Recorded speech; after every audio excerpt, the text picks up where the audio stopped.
Okay, hello everyone, welcome to the stream. So I will make few announcements about the stream at my social medias and we will start.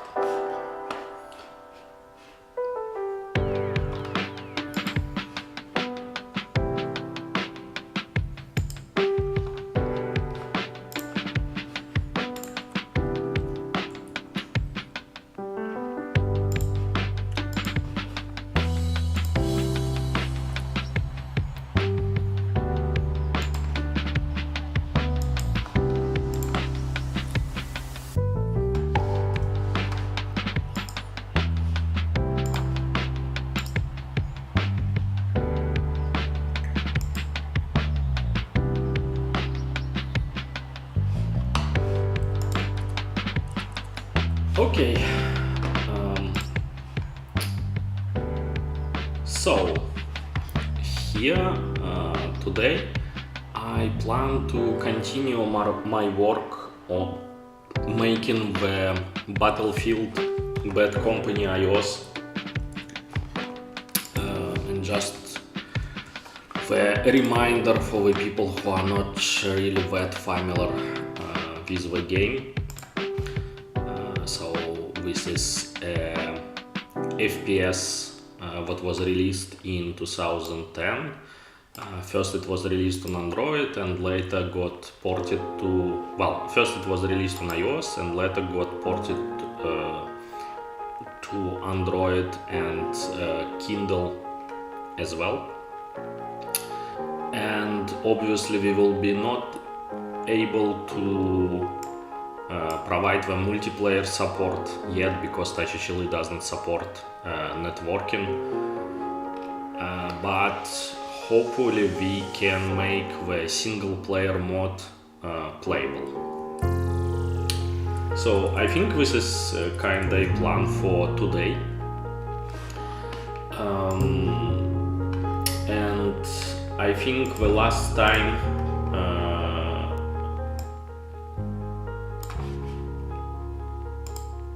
time we stopped at the moment when application was trying to check some kind of integrity of the application, and if I run the application right now, it will crash with following crash. Let me increase a little bit the appearance on the screen so you could see it a little bit better. So right now it's crashing on the unimplemented attributes of item at path arrow of NS file manager. So few words about the plans for the stream. So I'm not sure if I will be able to completely finish the support for this game today. Well, I will try my best, and I have a good feeling about what need to be implemented, what left to be implemented, but you never know. Like we will see. Okay, so let's go to the NS file manager, and I think we already have some kind of similar method being implemented.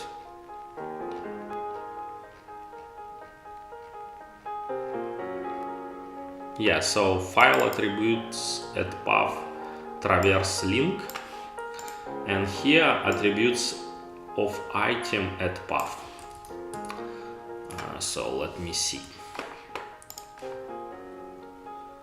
So I go and search just for Apple documentation. And file attributes at path traverse link.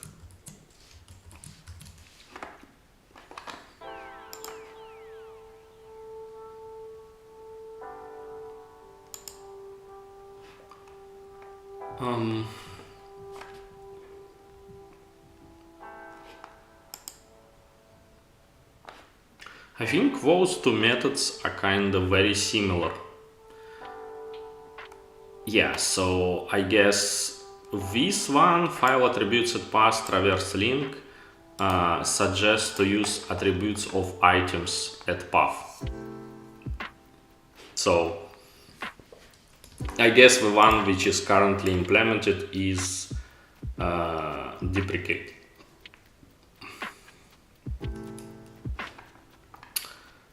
So let me see. So this is the method what we currently do support, and we want to support this one.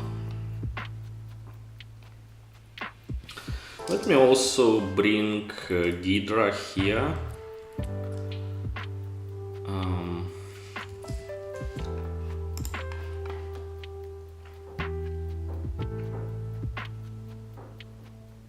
Will touchHLE have another supported device like PlayStation, Xbox or Nintendo? Probably not. Like, if you read the documentation of a project, you have a platform support section, and we have a never this question suggesting what our architectures probably will not be supported. Okay, so back to our crash. Let me see. So I just want to check what this application is trying to call. Yeah, and as hopefully you can see as well, here it's passing 0 for the error. So it means what application does not care about the error here.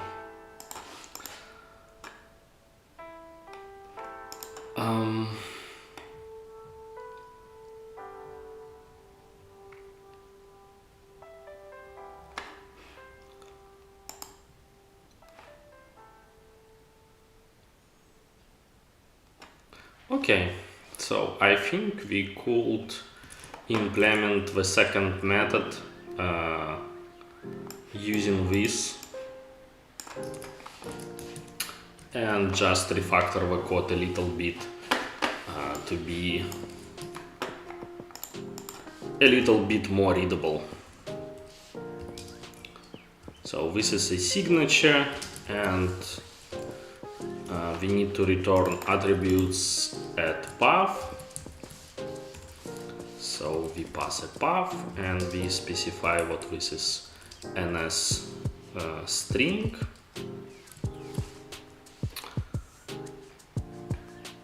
And when we have an error, and we need to align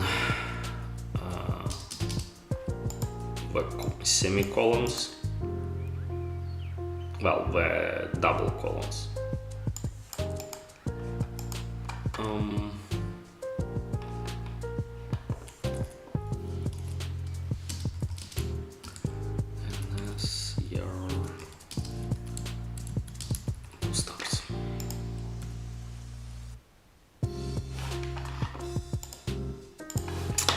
Okay.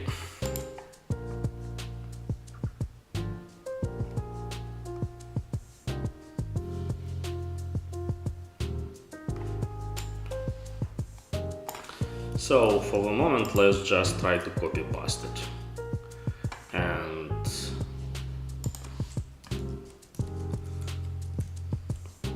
we add an assertion what error is null.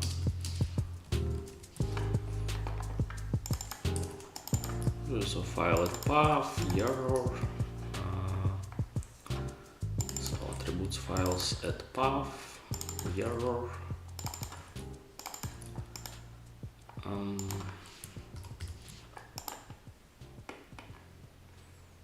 Yeah, so I think in the nutshell, it's kind of what we want to provide as well.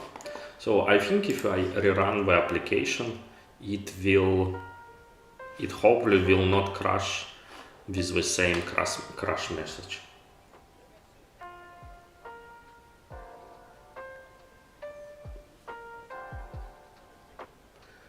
There will be touchHLE 2.0 where you can support iOS 4 to iOS 16.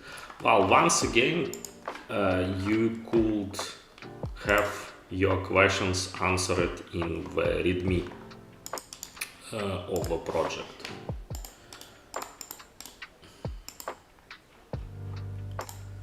So here, if you read the first part, currently we are supporting iPhone OS 2 and iPhone OS 3.0. In the long term, we could support iOS 4 and later, but well, it's too early to give any kind of promise or any kind of I don't know, we couldn't foresee the future. Like technically we could probably go up to the 6 or 7.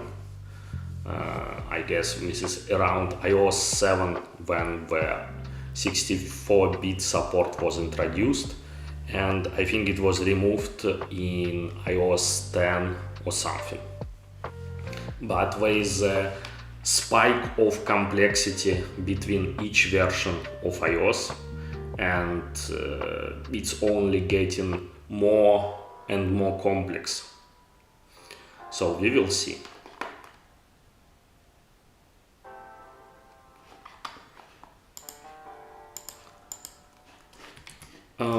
Okay, let me go back here, and indeed I have next another error, and I guess this has something to do with the extension of NSDictionary for the file management. But for the moment, let's just focus on this part.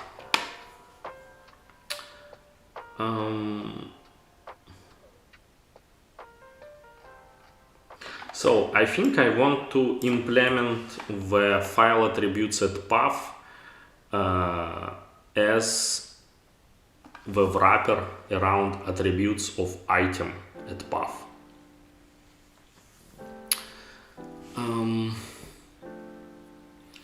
How can I do that?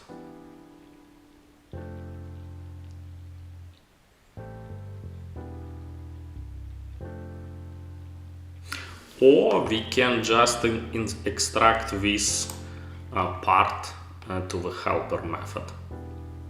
Maybe it will be cleaner.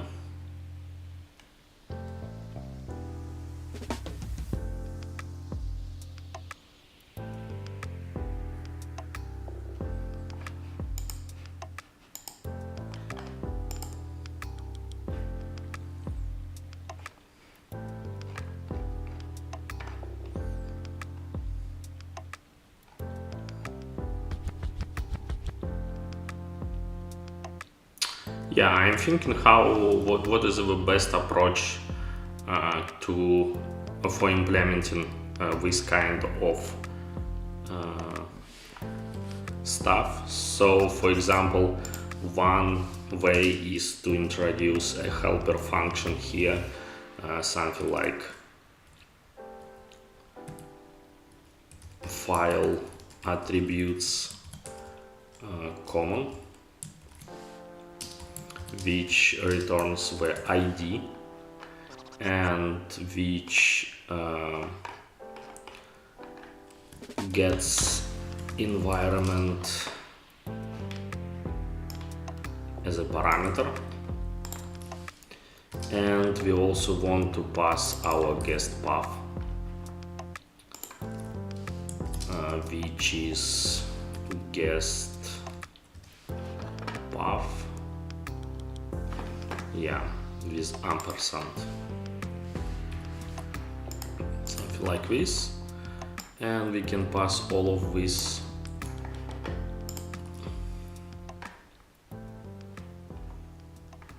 yeah, and then in each of those we just return file attributes common environment and we pass the guest path.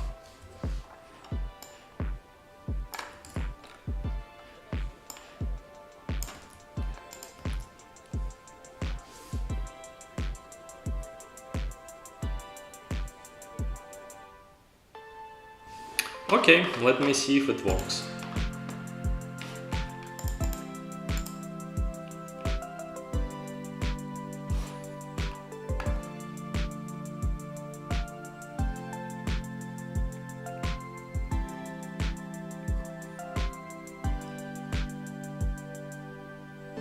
So yeah, don't hesitate to ask questions.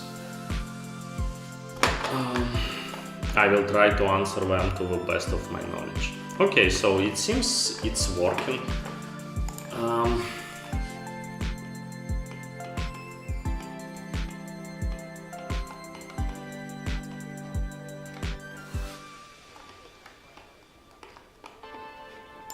And let's write some kind of documentation here. Helper method, helper function for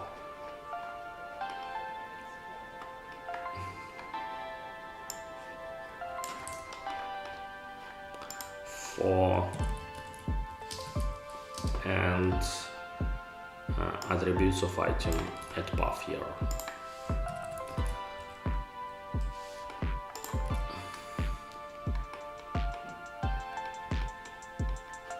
And we can write some kind of to-do saying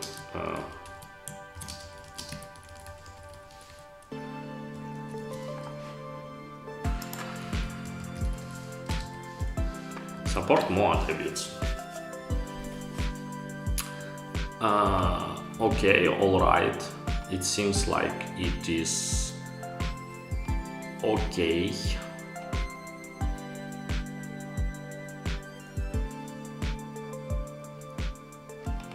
So let me run the linter at top of this.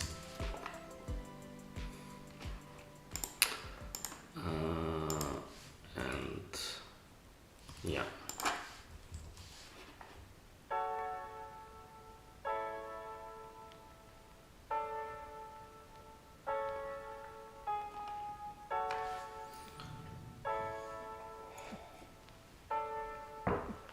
Okay.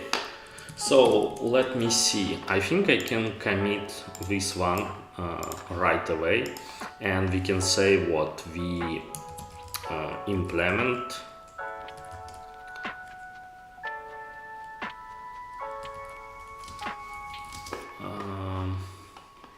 How it was called. Yeah, so NS file manager attributes of item at path method. Alright. Now, what kind of error we have here? Object touchHLE NSDictionary does not respond to selector file modification date. So I think this is a private, well, maybe not private, it's extension via, how it's called, well, maybe it's called just extensions, I don't remember. But anyway, let me check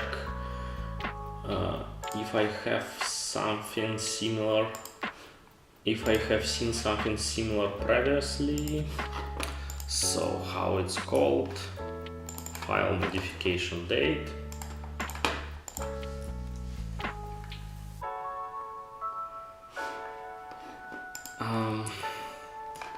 So let's see, NS file manager, file modification date,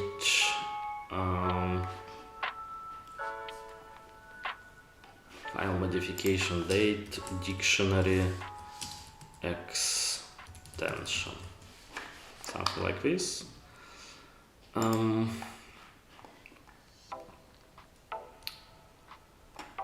So this is just a key what we already defined previously, but let me see. Okay, so I think the NSDictionary class has a set of convenience accessor methods which enables you to get a file attribute information more efficiently when using the keys above to extract it. you should use the accessor methods where they are available. And I guess the one what we have here is this one. Return the file modification date attribute or nil. So this is convenience method for accessing file attributes in dictionary. So this is a category, and I don't think we have a support for the category yet in touchHLE. So, I think we will do something a little bit quick and dirty, but I hope it should be okay.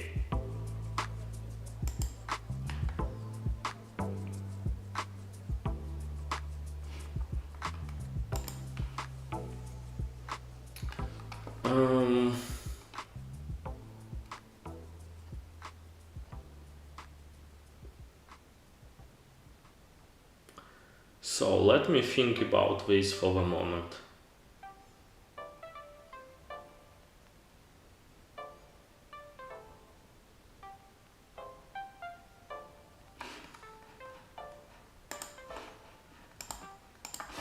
Okay, well, I think I will do some kind of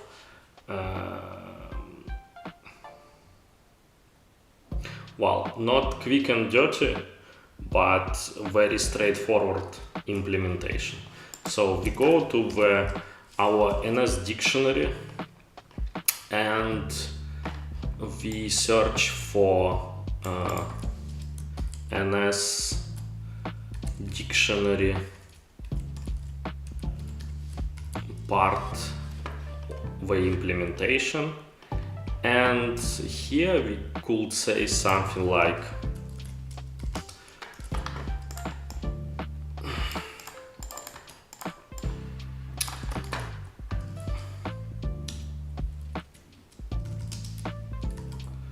to do implement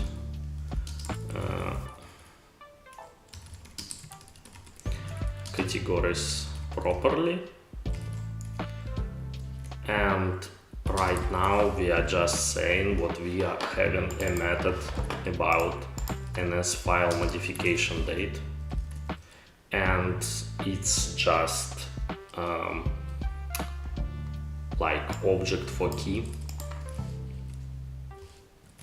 and key is so I don't remember how we define that one, NS file modification date.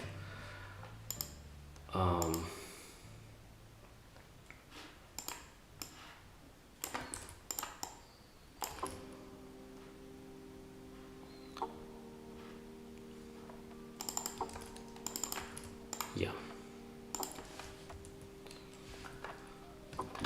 NS file modification date, and we want this constant to be public, and I think I would like also to implement another one as well. So let me see, I think you should have file size, right? Right.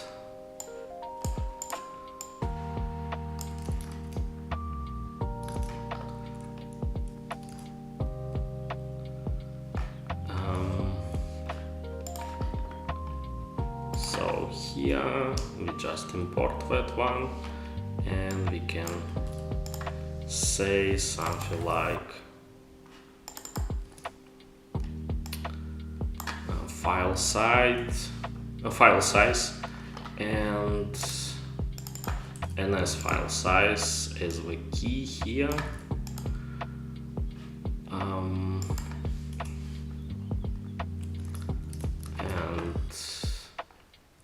Let me check. So I guess I was calling it like the size key.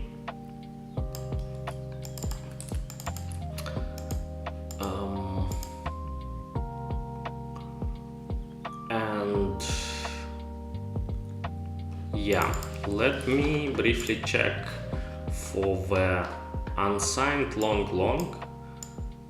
So I guess it's U64, as far as I remember. So here size key, size num,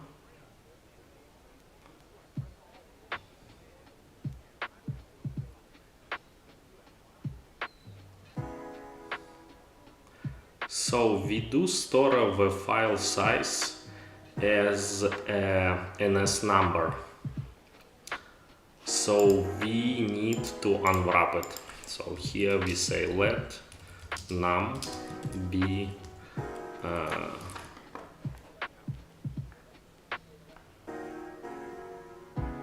NS not found. Okay, and NS not found, I guess, is defined as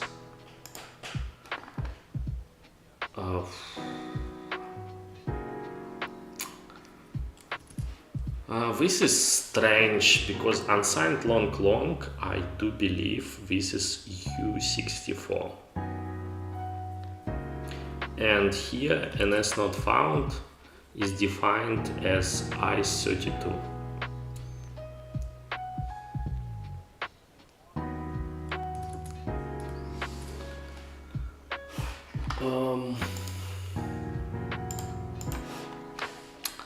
Okay, maybe I should not implement file size right now.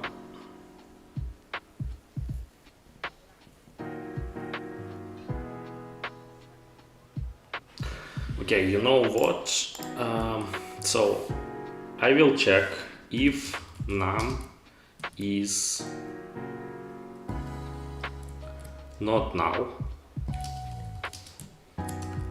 and in this case I will just return like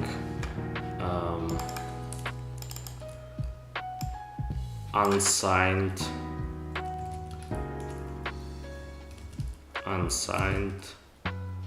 long, something like this. Yeah, unsigned long value. And here obviously it should return U64. And in another case I will return NS not found as U64.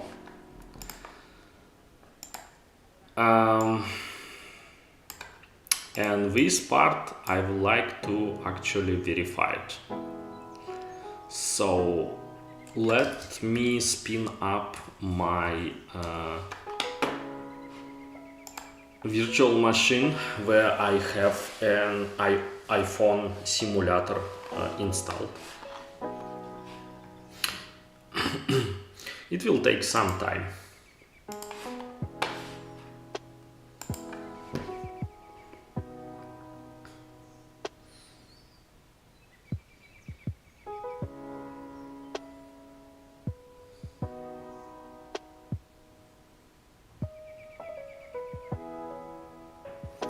Okay, chat, how are you feeling today?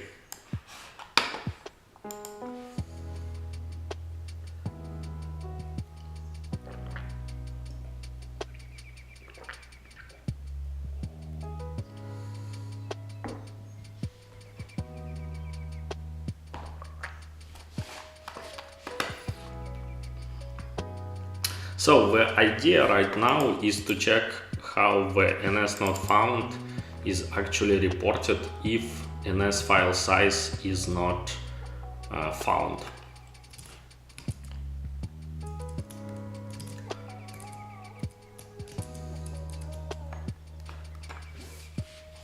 And I want to check it inside the iPhone simulator running in the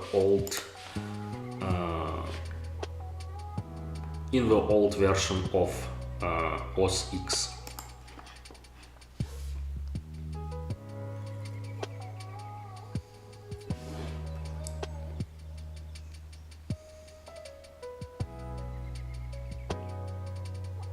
Okay, nice to hear that API errors 007. Okay, so I do have a test application here, and like I want to spin up, well, create a dictionary. Let me just say NSDictionary dictionary, and I want to log the value of dict file size.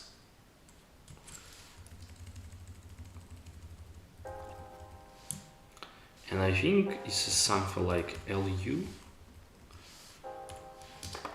Let me see if it works.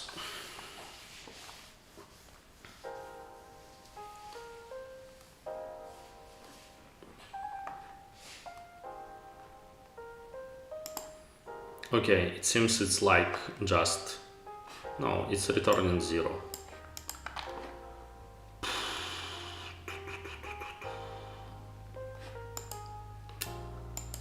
It is interesting.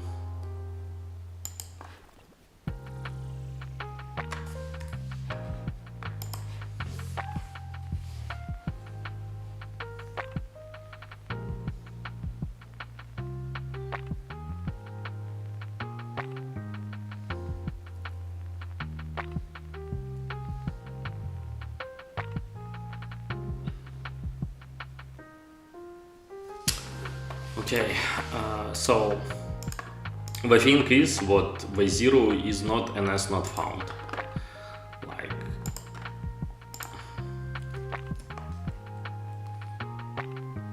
okay, let me build it for iOS 2, and I will try to run it inside touchHLE.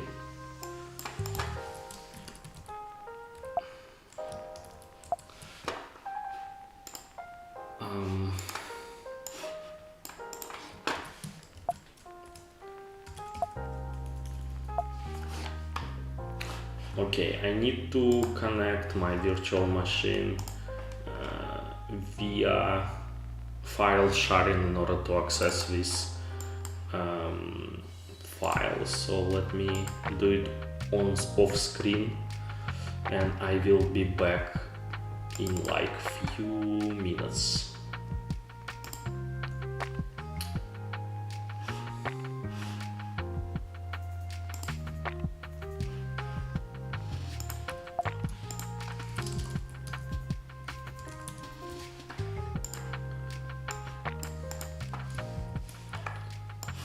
Okay, so I think this is a path of my application, and if I do like cargo run,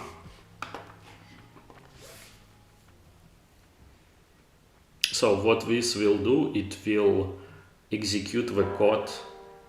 Oh no.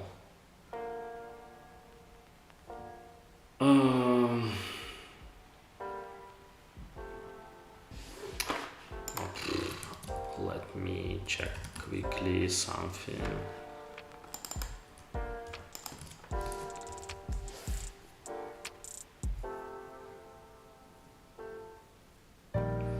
Yeah. So if we compare right now the outputs of touchHLE and iPhone simulator when trying to get the file size of for the key what does not present into NSDictionary, like it's returning 0, while we are returning right now NS not found, and this is what GNU step implementation is saying, but apparently this is not what real iOS does. So I think I will return 0.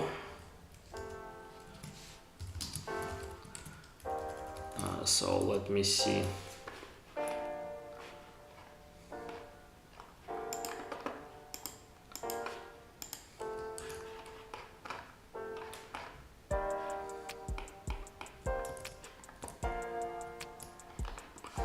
So it was like GNU step.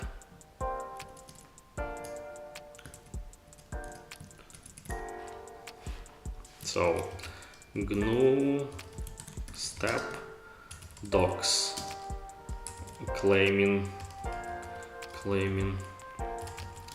to return NS not found here.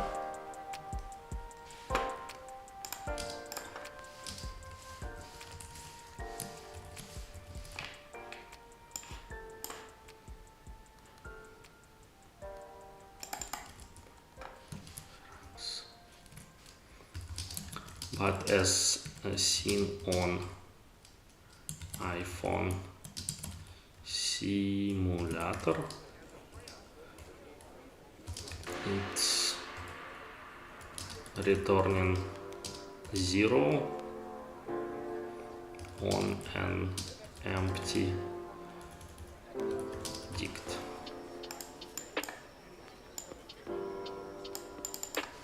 With an empty dict. Okay, let me see if linter parsing. Yeah, so NS not found is not used here anymore.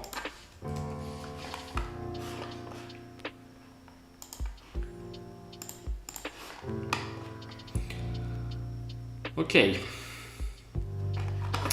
Now let's try to run again.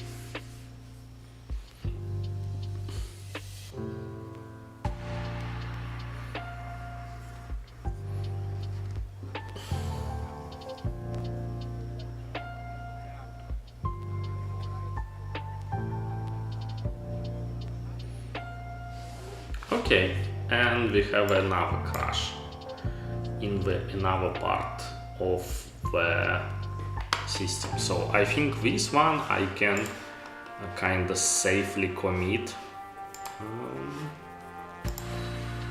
So let me see.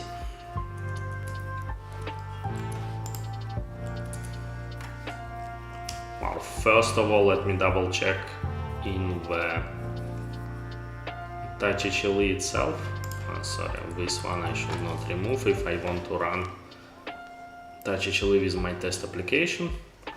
Yeah, so now we have a 0 the same way as on the iPhone simulator, so it should be okay. So the linter does pass, I hope. Yeah, so I think we can commit this one.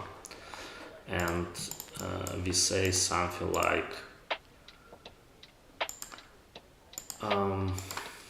implement some of NS file attributes category on NSDictionary.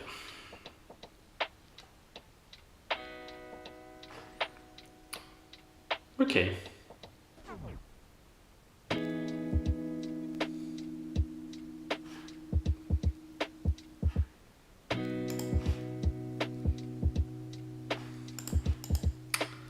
Cool. So the next issue, CFSocket create, and I think we will stop this one out. So creates a CFSocket object of a specified protocol and type, and this is part of a core foundation in the CFSocket file. So let's see. Core foundation, and we will create a new file called CFSocket. We will add it to the module and we say something like, I don't know, like we will copy paste this, that, and then we will say something. Well, I already have a stub for this function somewhere. Let me check. Yeah, I have stub here, and I think it should be all right.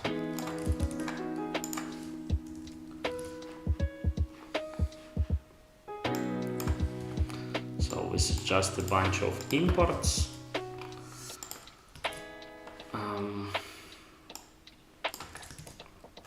Yeah, so when networking part of touchHLE is not implemented at all, so this is okay to stop to some degree. So if I search for the socket, I already have this warning here, and I don't know if this function is yeah, I don't know if it sets or no. I guess it does not. But let's see. I think we can definitely assert the allocator part because I guess this is a good way of making sure that we do not introduce any new errors. So this is the first thing what we say, and then we just do our login. So we say to do, and we say CFSocket, and we also say what we return nil. And what we want to output, like protocol family, type, protocol itself, flags. A callout, I'm not sure what this callout is. Yeah. Let me see. 1, 2, 3, 4. This callout thingy and this context thingy. And I hope we can assert what context is 0, but if not, well, we will not. Okay, so and here I want to pass all of the parameters like protocol family, type, protocol, flags, callout, context, all of this stuff. So, and this is basically this is a stub function. It means what we do not provide the proper implementation, but we are just saying, okay, the function is here and it's just returning null. So there is no real functionality, and in some cases this is okay, but generally we prefer to not implement, to do not provide stubs too often. Okay, and I believe I need to export these functions somewhere. Let me see, core foundation, I want this socket thing to be public, and then let me check. Yeah, so core foundation and CFSocket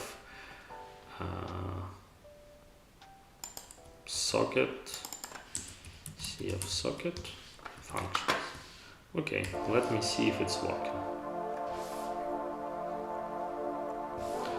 And I need to remove a lot of unused imports here.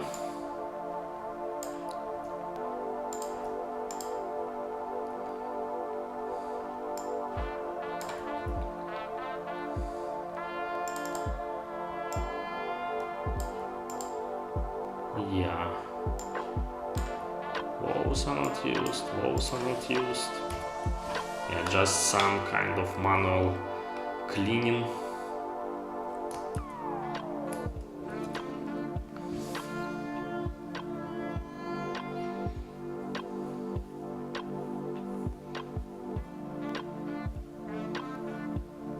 Okay, let me see if I run it again. Yes, text is not null. Wow, bummer. So we will remove this assertion. In any case, we are not implementing the CFSocket properly here.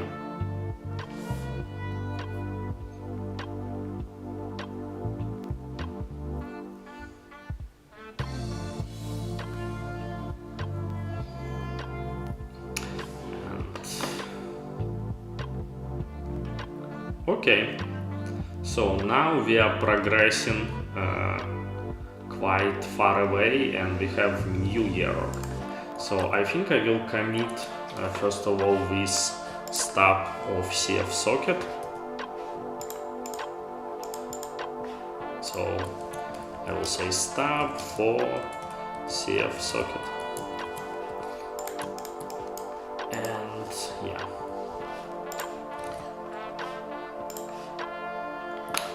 Now we are crashing here CF strings friendly encodings, and I do believe the problem is what we are using, what this game is using another kind of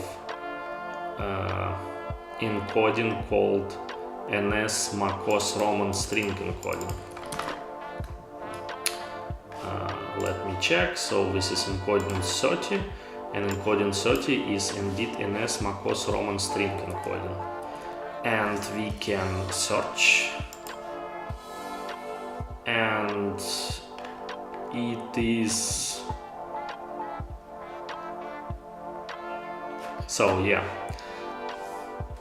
it is 7, it's in the section of 7 and 8-bit encodings. And I do believe this is 8-bit encoding. Like,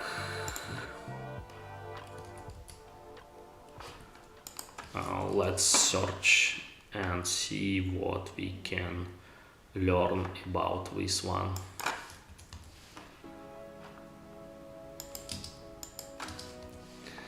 MacOS. So it utilizes 8-bit encoding scheme, and so what Wikipedia are saying. So is it character encoding created by Apple computer for use for Macintosh? It's suitable for represented text in English and several other languages. Encodes 256 characters. The first 128 are identical to ASCII, and we will use this part very extensively in our implementation.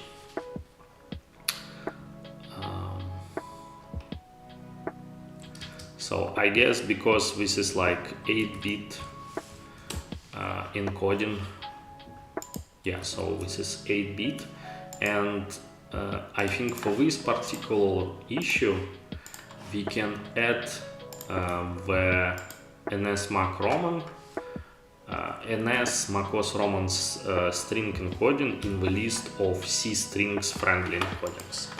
And if we run our application again, it will crash, but in our part of the NS string class.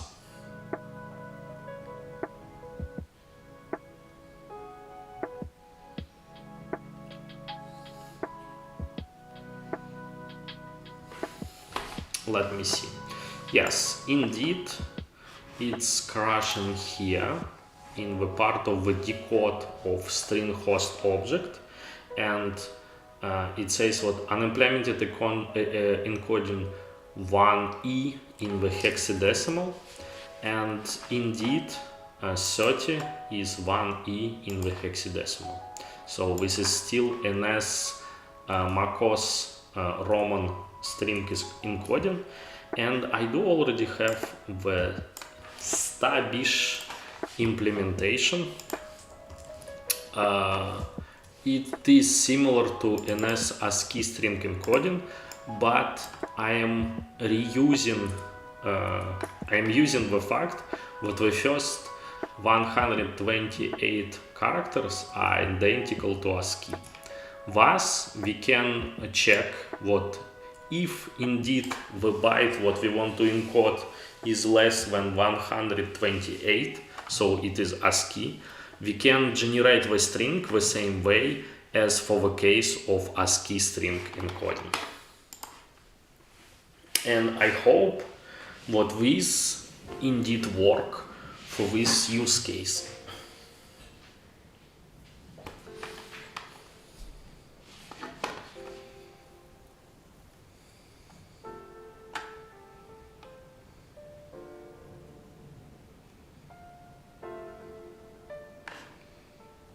Okay, so we are crashing in yet another part of the code, so we can commit this part.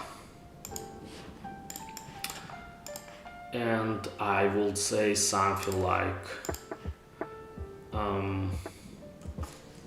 let me see,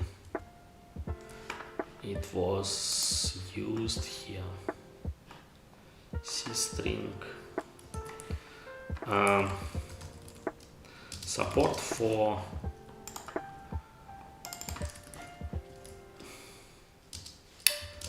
in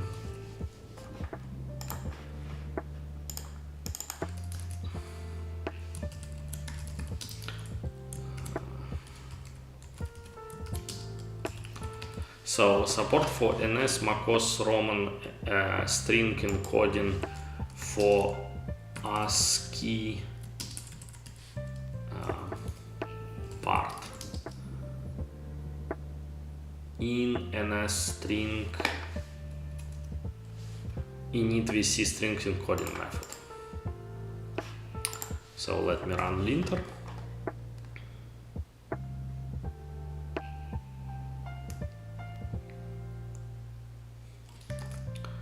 And let me commit this part. And I think this is a good moment to push my changes to the trunk. Git push Gerrit trunk. So at least we have a partial build which is starting to be which will be built like in 15 minutes or something. Let me check if it is indeed if a build is indeed started to be built or not. It takes a little bit of time for synchronization between Gerrit. Gerrit is, let me see, Gerrit is our system to store the data and to do the code reviews, but the code is also synchronized to GitHub, where we have our continuous integration like GitHub Actions, the pipeline which provides the builds, the preview builds, and that's why we have a little bit of delay between the moment when I push the changes to Gerrit and where they actually been accounted on the GitHub side. Anyway, let's see. So now we go to the NS scanner and we check what is going on. So here I do believe it was so first of all, let's see what is the string here. So here it's a string and we can log the string. So let me first check into the documentation. So NS scanner. NS scanner is an object, a string parser that scans the substrings or characters in a character set and for numeric values from decimal, hexadecimal and float point representation. And I think it tries to scan a hex integer here. So let's see first of all what is the string itself. So I will say NSScanner string, and we have a method called toRustString, which converts from the NS string, which is iOS string, to the Rust string. And yeah, this way we can print it and see what is actual string, what we try to parse inside NSScanner.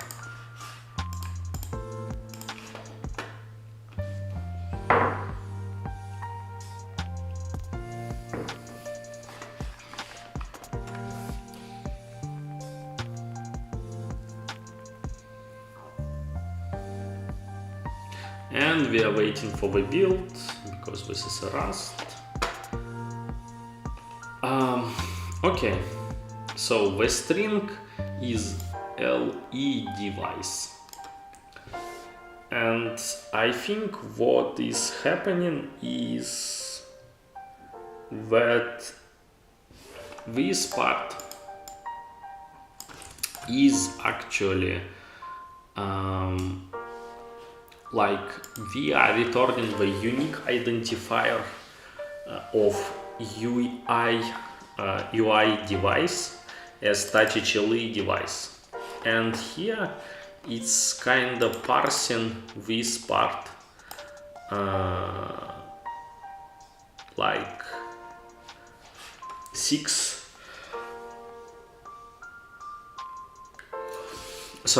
first characters got omitted, and we already got this as a string, and now it tries to parse it as hexadecimal int, which does not make any sense in our case. So what I kinda thinking to do is I do have this stubbish implementation, and we could see if we can improve this one.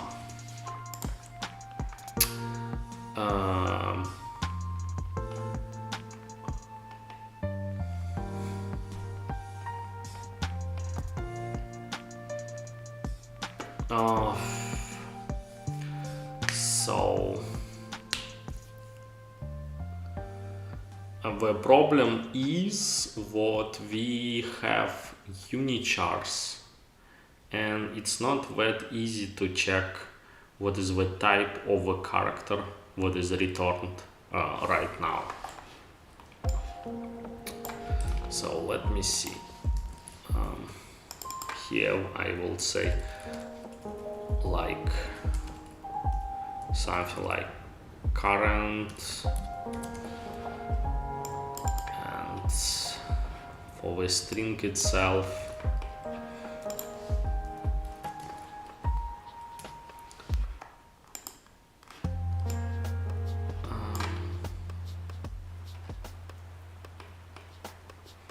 so first of all we can assert that position is less than length.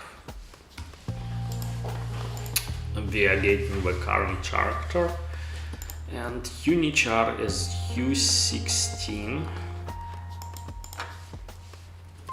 and I don't remember what kind of helper methods we have here.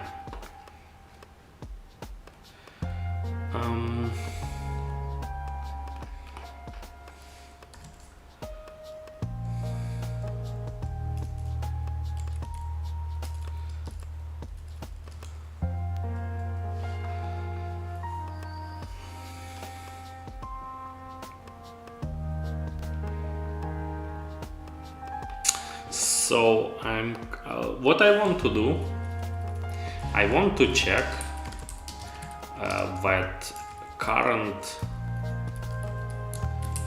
is not a valid integer, and let me see if it's indeed the thing what is easy to check.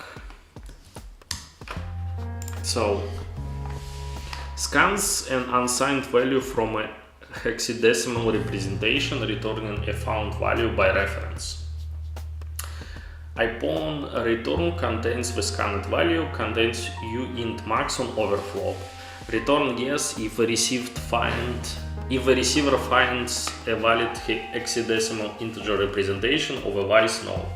Overflow is considered blah blah blah.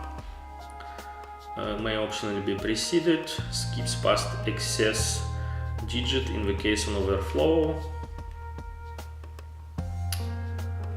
I don't remember. So what I want to check? I want to check what currency is not between 0 and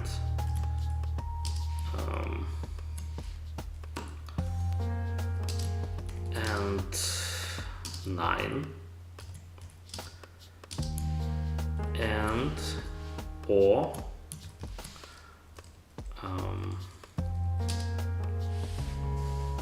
so basically I want to check what this is not an alphanumerical 1. So basically I want to also check what this is not between A and hexadecimal.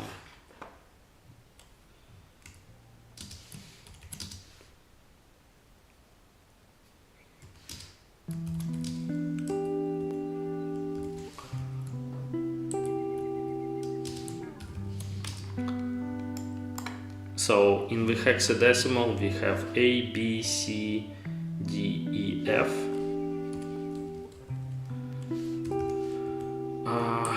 It's kind of very manual checks here, but I don't have a bad idea for the moment.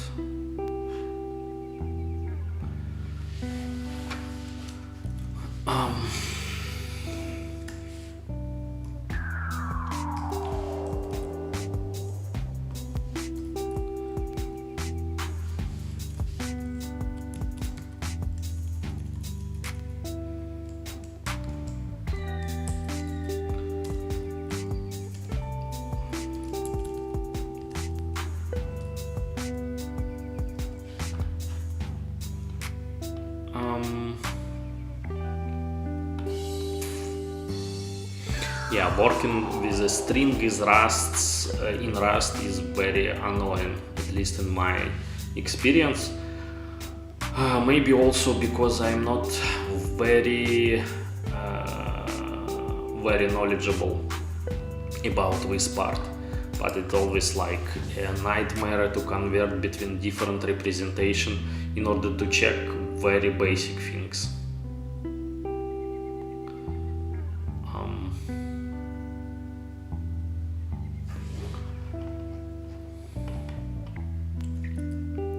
So, for example, let me see. Rust convert from U16 to char. So, ASCII methods for U16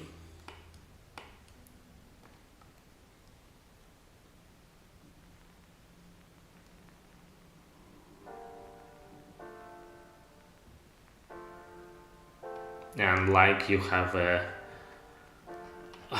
like this is really basic stuff, but what you have is a discussion about what you should not do with kind of stuff.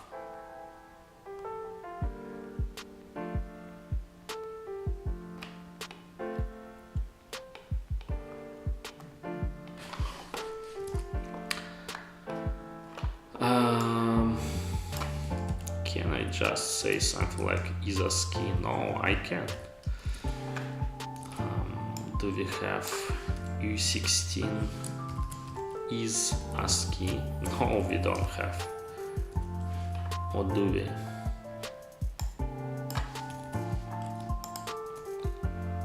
we don't have this kind of methods.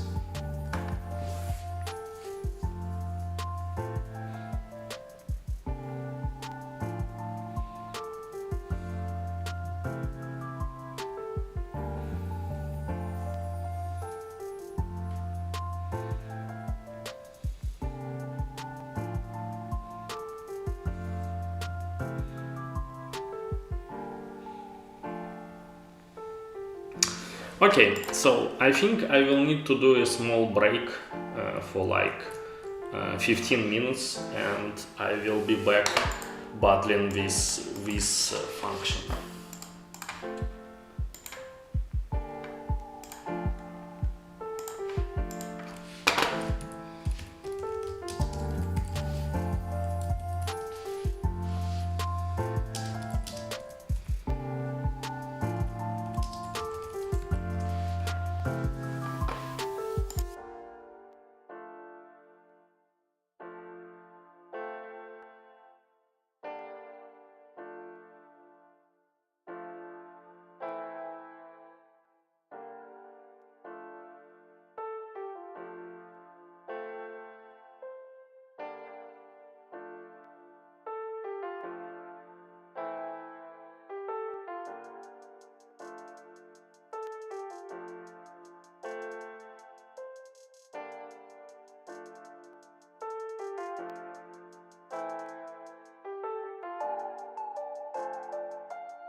Okay, I'm back. After crying in the bathroom about Rust strings handling, I have a new approach. So actually we can do it in the different way.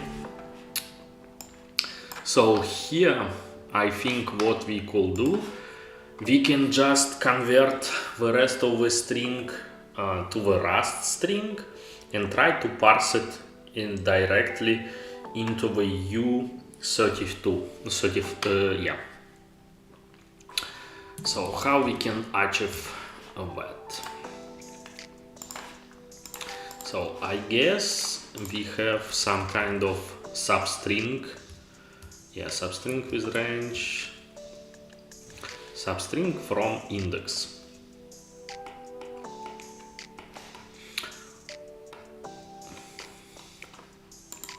So let substring equal to so we do substring from index and we pass our current position here.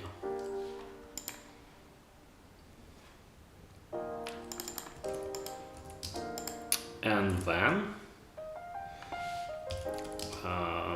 we convert to Rust string from the substring, and we can try to parse.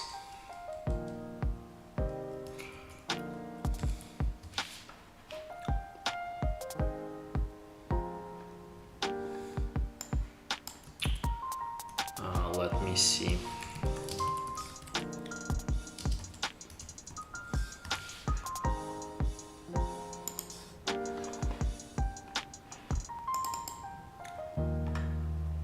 So we have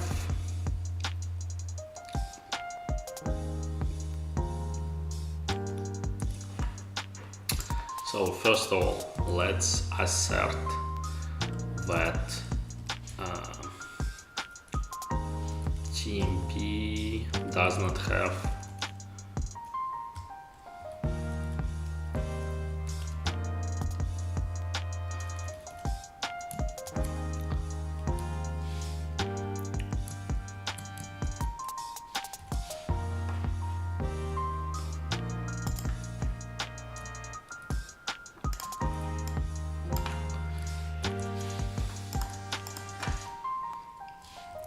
and then we have from radix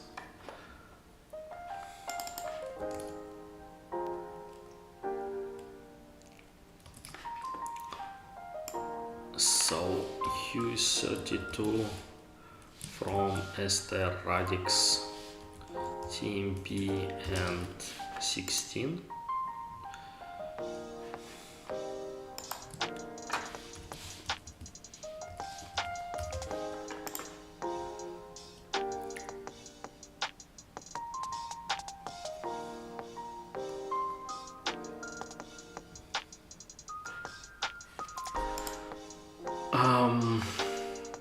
Converts the string lines in the given base to an integer.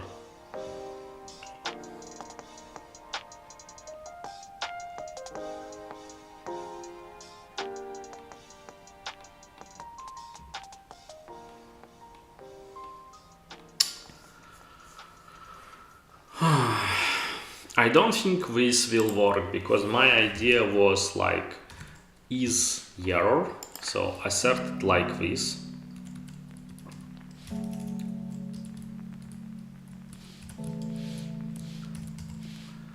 And then we can just write 0, but the problem is what it will not cover the cases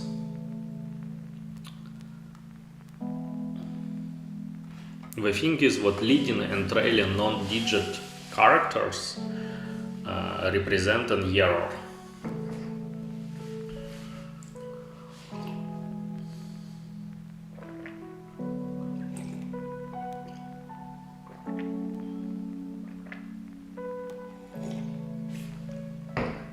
I mean, in our case, it will work because the string is not a hexadecimal one.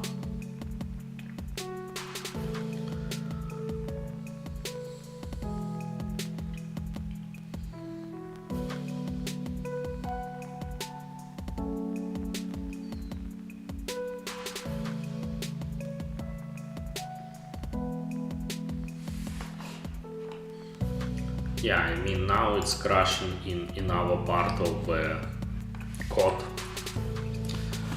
So I guess this part will work.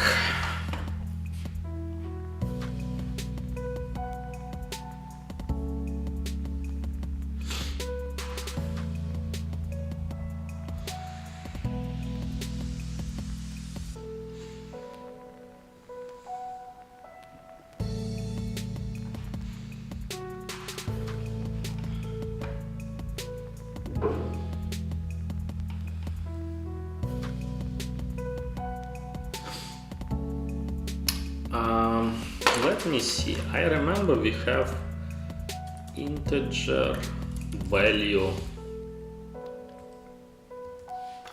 We have unsigned integer value here. No, I think about another one.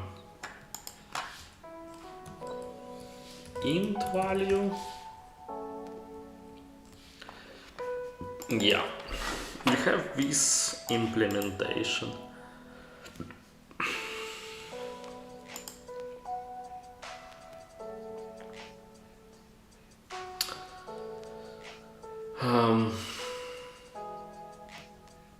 So I wonder if I can do the same thing.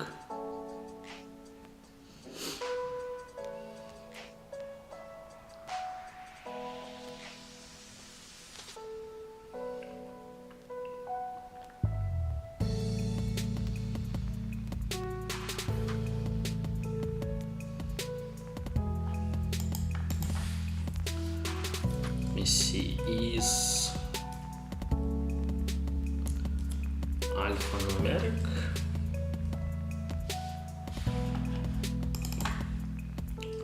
Yeah, is ASCII hex digit.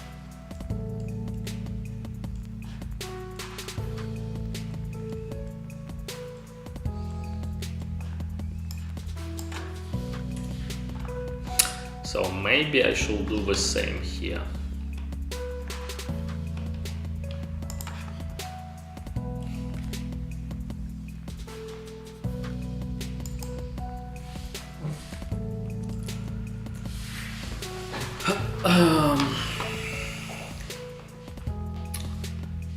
Yes.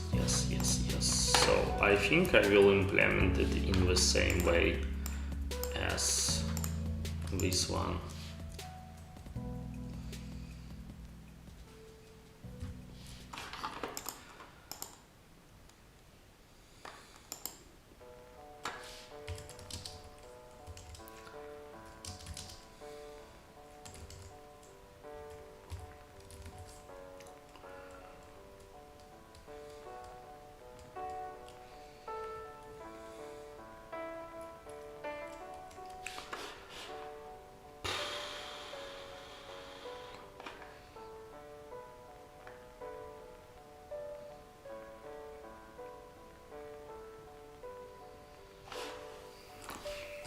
Okay, well, the problem is, in our problem, what we actually need to also update the position when we do the scanning.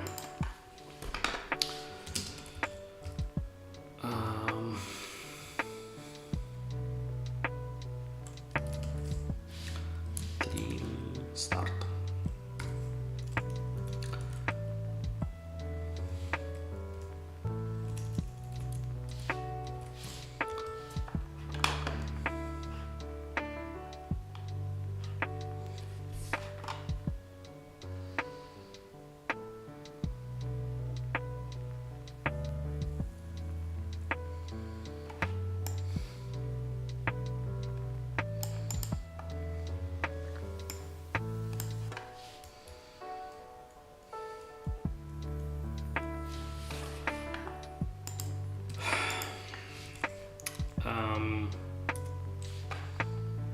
don't want to check that.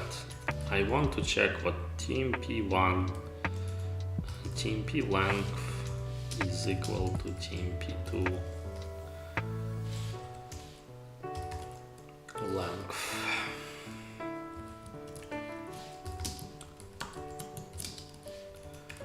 Use how it was called.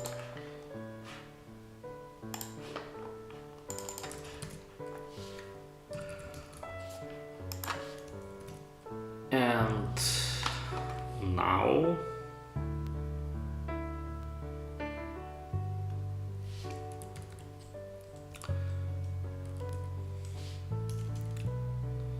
TMP2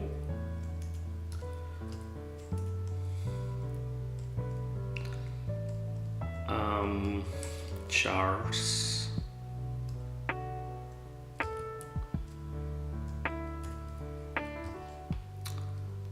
first.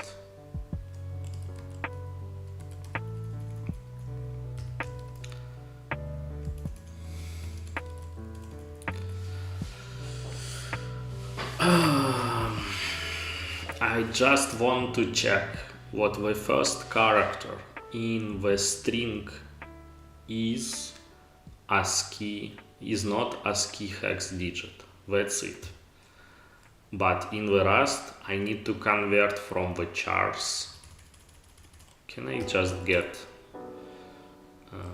like the first one?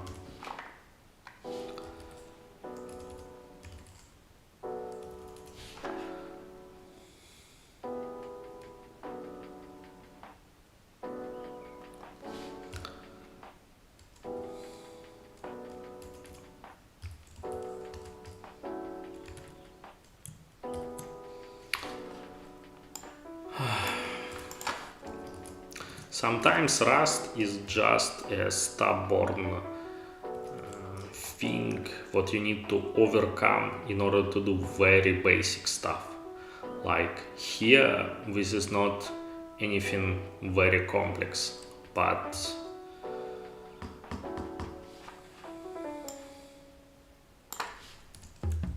like I just want to check that the first character in the string is not a ASCII hex digit. That's it.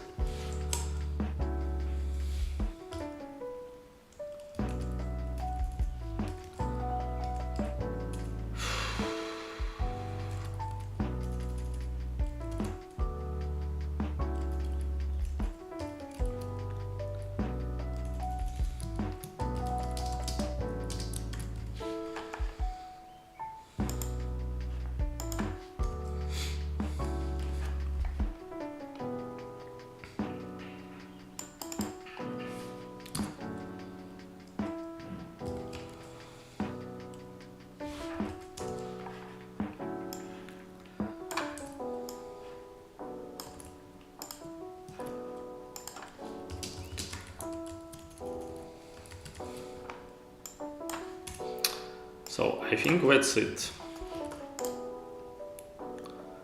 It's monstrous, but whatever.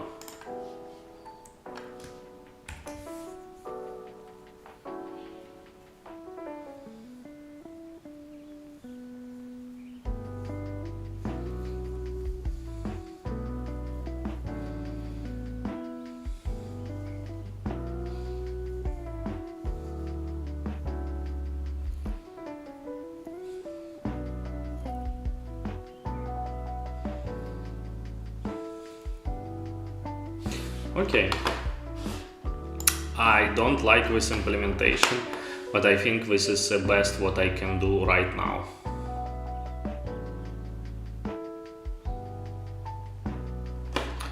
Let's see if it's working.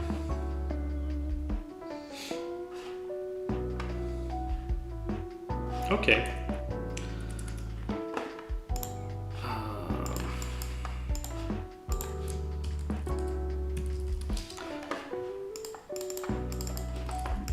NS scanner scan hex int for a trivial case.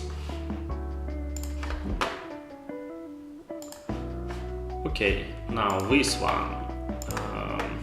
So I guess I already have some kind of not a hack. It's actually not that much of a hack, but extension.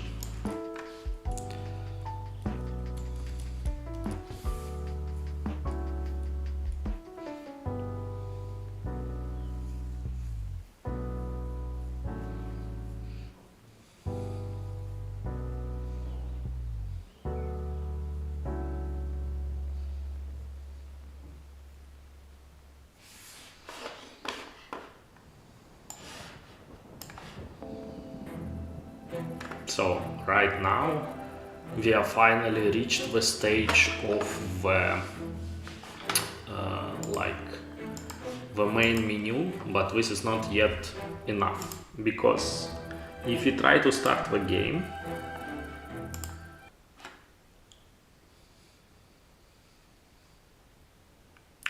it will crash, and it will crash here. So first of all, let me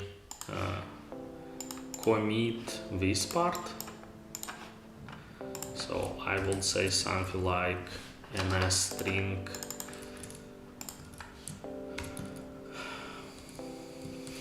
allow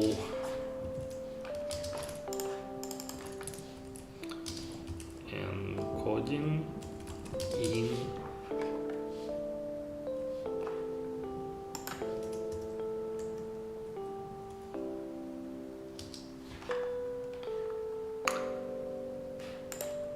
so let me check.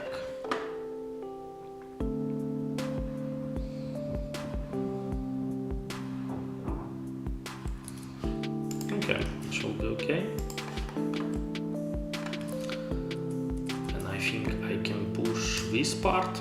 So finally the game is reaching the stage of loading into the menu. And for this one I already prepared the fix kind of offline. Let me check.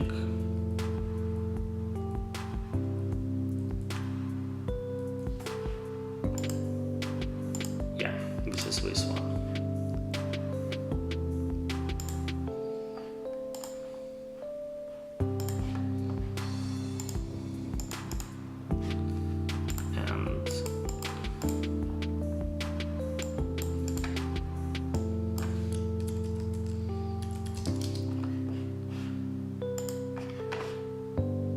Okay, so now I think this is finally reaching the stage of like working game or something.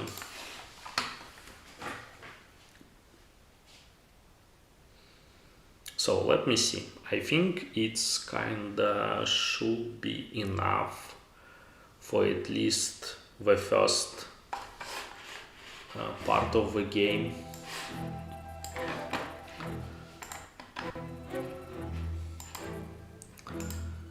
So let me go inside the menus.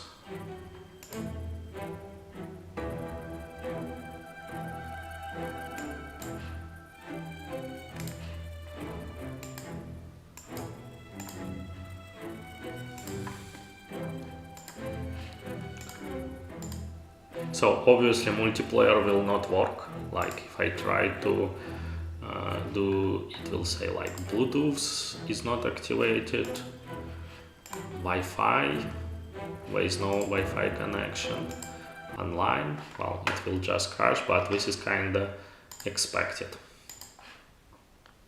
But let me see for the main campaign if it's working or not. So new game, we go with easy.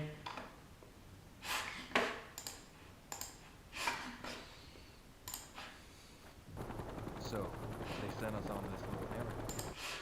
Well, actually, let me check if I can use even bigger scale hack.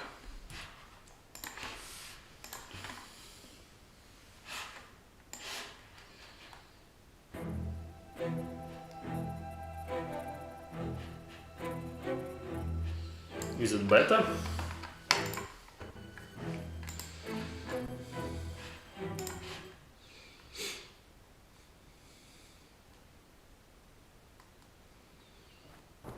So, they sent us on this little errand. The Russians were planning some ultimate weapon down in South America. But this spook, McGuire, had us retrieve a server with all the information he needed to pull the plug on him. I mean, how hard could that be? Sarge, you sure we can trust McGuire's guide with the server? That's the way he wants it, that's the way we play. Besides, Flint has been flying this area for years. Says it's neutral. Nothing's gonna happen. RPG! Incoming! Down! Get down! Get down! Down! Man, you said this place was neutral! Yeah, man, lots of militia. Shooting everyone, so you know, neutral. Ah, great! We lose that server and we're in big trouble! I can take us down and then clear it if you want to check it out, man. Haggard, Sweetwater, you stay in the helicopter. Marlowe, on me. We need to secure the craft site. Yes, sir!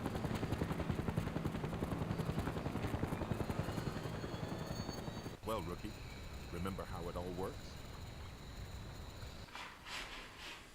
No, I don't remember. Okay, Marlowe, it's showtime. First, let's reassess basic training. Let's start with looking around.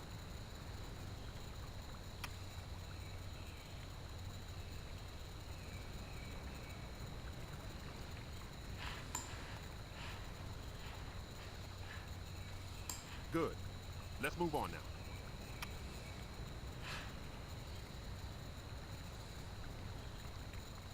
Follow me. Okay, first of all, let me check if we have some kind of secret after the waterfall. We don't.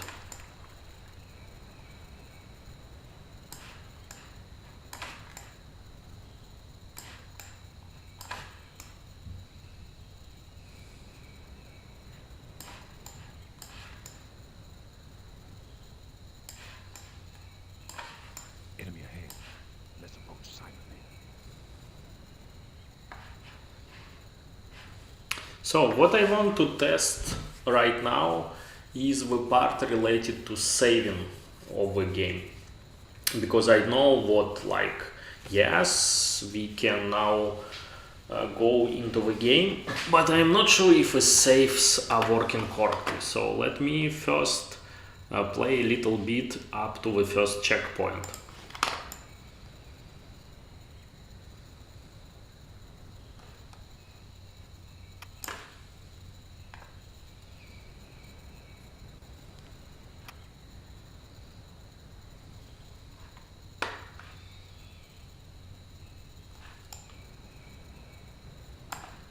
Nice shot.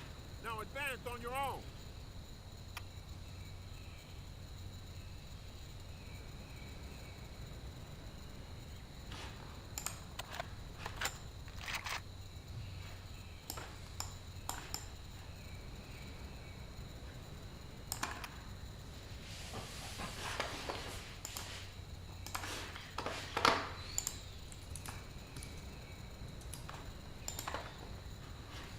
You'll be more accurate, but still vulnerable if an enemy can see you, so beware.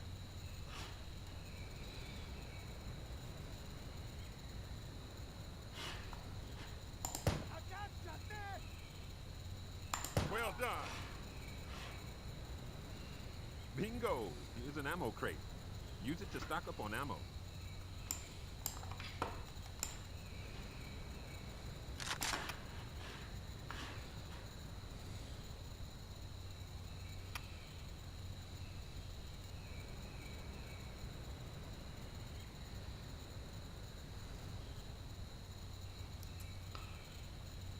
Every Friday, Saturday, or Sunday you stream the implementation of a game or touchHLE feature.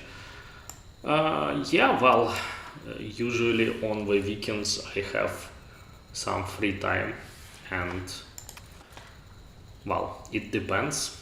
If I know what I have a few hours and I have an interesting game to complete, yeah, I usually stream. But this is not like I have a scheduling. So here we reached the first point of like it should save here.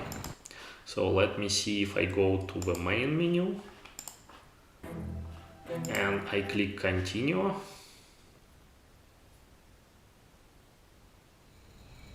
Okay, it seems to work. Now let me try to see if I restart it completely. Like we are crashing somewhere, but this is not really that important on the exit.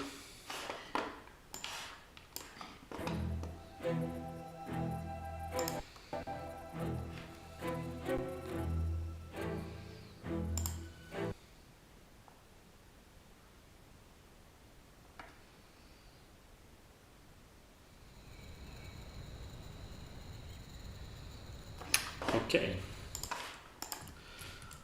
let me briefly check something.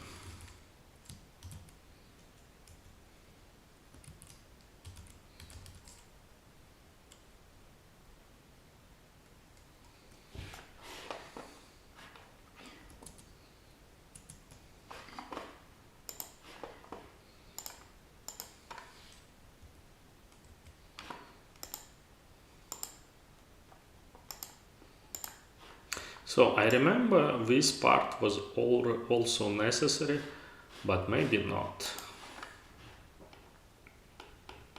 Okay, anyway, let me commit this part. So git log 2.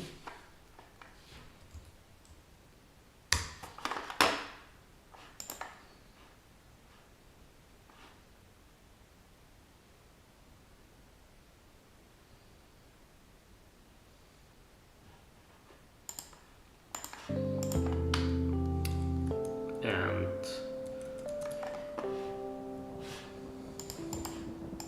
yeah, I think it should be ready in like 15 minutes. The build which will contain the support for the Battlefield Bad Company. So I can paste it here if you want to try it out for yourself.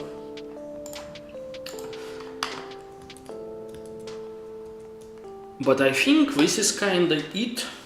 Like we have a game which is working. I think it may be a good idea to test also on Android, but I think it should work.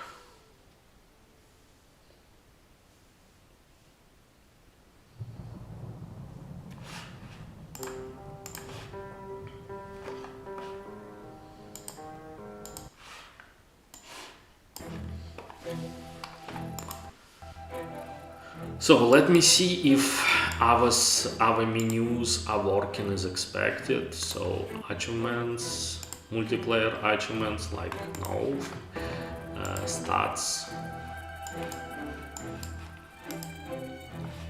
settings. Well, I can change probably language. En français, on peut avoir aussi les choses.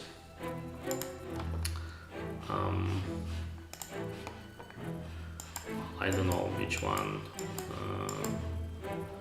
Korean.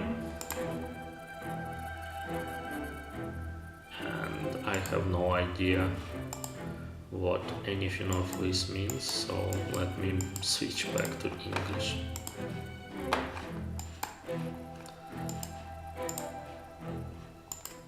So volume seems to work well. You can mute, unmute the controls. Targets assistance, yes please. Control method A, B, C. Let's go with A.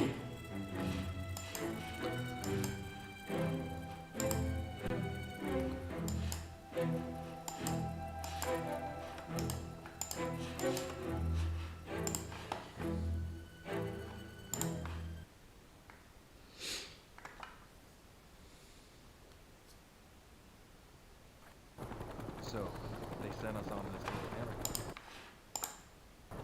Russians were planning some ultimate weapon. Well, rookie, remember how it all works? This is a bit strange.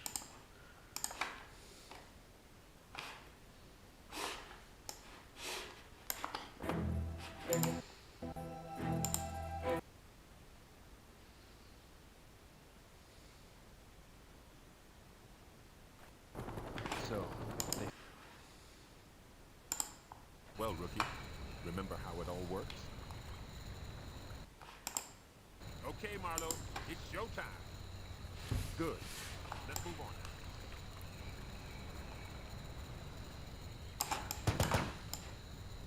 So I'm not sure why my save did not show up the second time.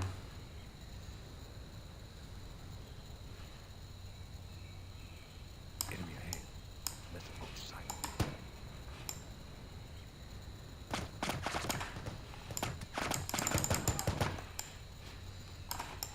It was very silent.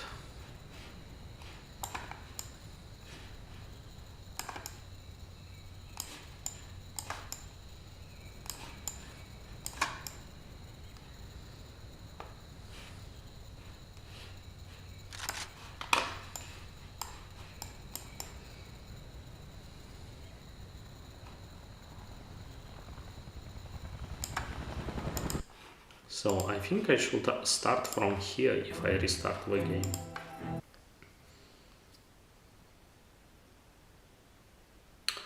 Saving sometimes works, sometimes not. It depends. Well, I hope in this game it should just work, but now I'm not sure 100%.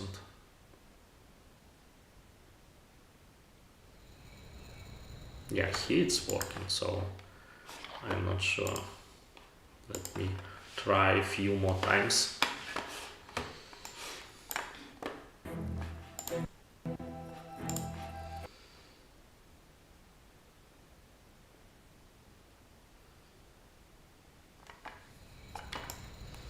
Okay, let me play a little bit more. Cover! An enemy patrol ahead! Stay hidden. Wait for my signal, then let them have it.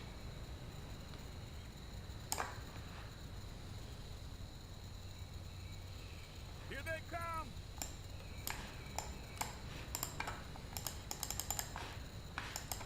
Okay, it's time to die! Clear!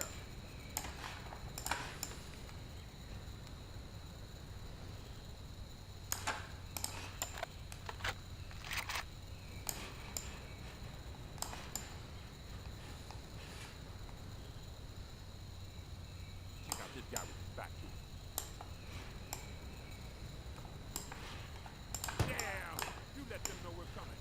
That makes life difficult.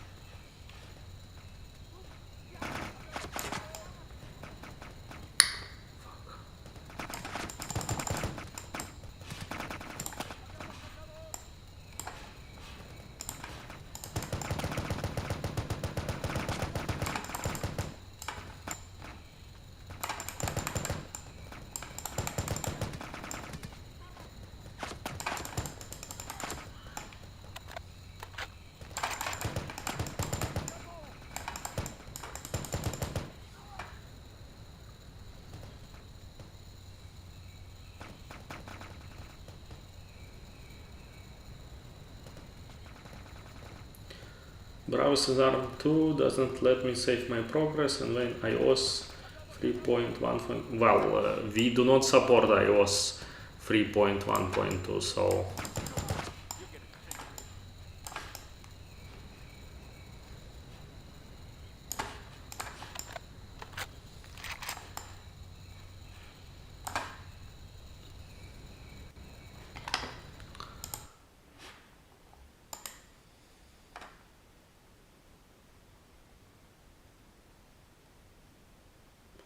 Browser in ARM1, yeah, this is a known issue.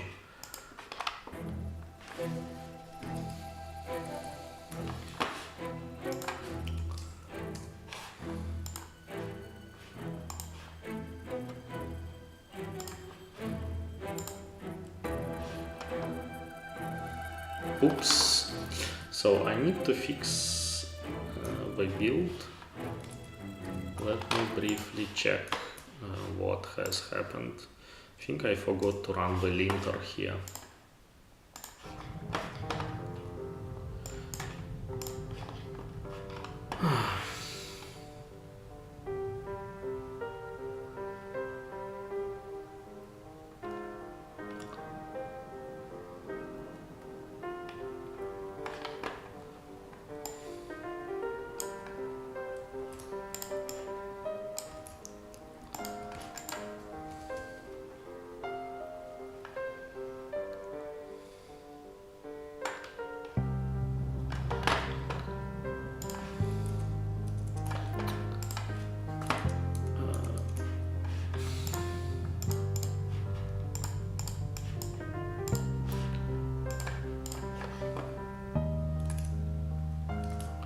So let me see, fix lint.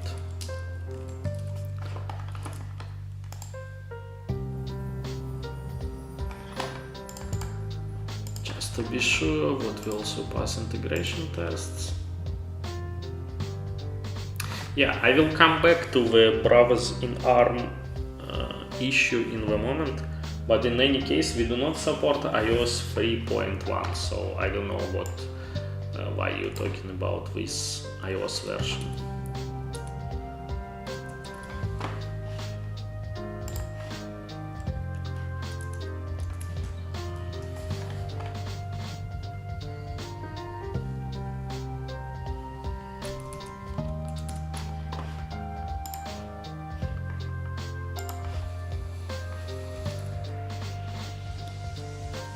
So let me see if I have a new build running. Okay, so I guess this one should be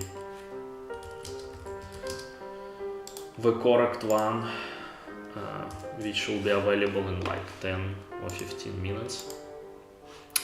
But in any case, what I wanted to check is the issue about browsers in ARM. So it's a known issue. Unfortunately, we don't have a solution. Like after few missions, you have this game card. It has been removed. I checked a little bit, and I don't know. Like there is probably something wrong with PVR-TC textures. But I have no clear idea what could be the issue. Okay, anyway, let's go back to our testing of the save files.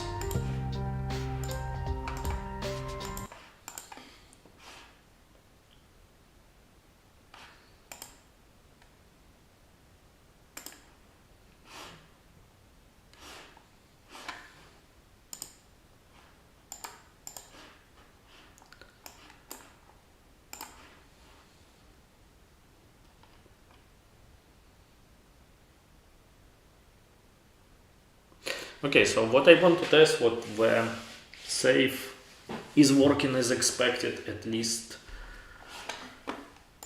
for this game. So far,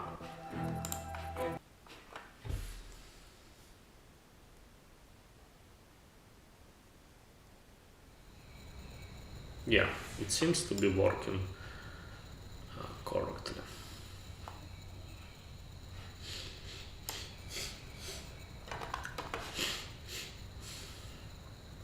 Okay, well, I think that's it. I think I will wrap up here. I will not test more live, but I guess check for yourself and see if it's working as expected. I will try to make a AppDB report later today. But the version what I was testing was 1.0.0 and yeah, it seems to work.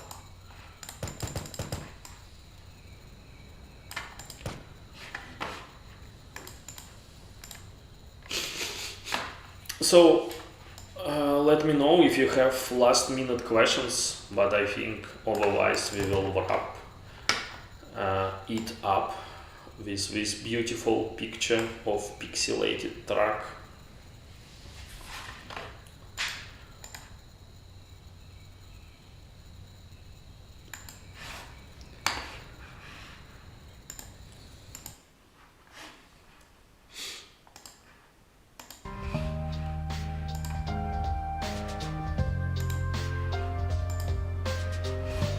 Okay, so thank you everyone who joined today. So we kind of passing the mark of 2 hours, and it means what total I spent around 5 hours on stream trying to make this game to work, and I also spent even more times off camera or well, outside of the live streaming. And I'm still not 100% sure if everything is working as expected for this game, so please test it if you like, and let me know, let us know how well it plays. I do expect it to work well on macOS and Android. I have not tested on Windows, but it should work as well. So yeah. Thank you everyone for watching, and till next time, I guess.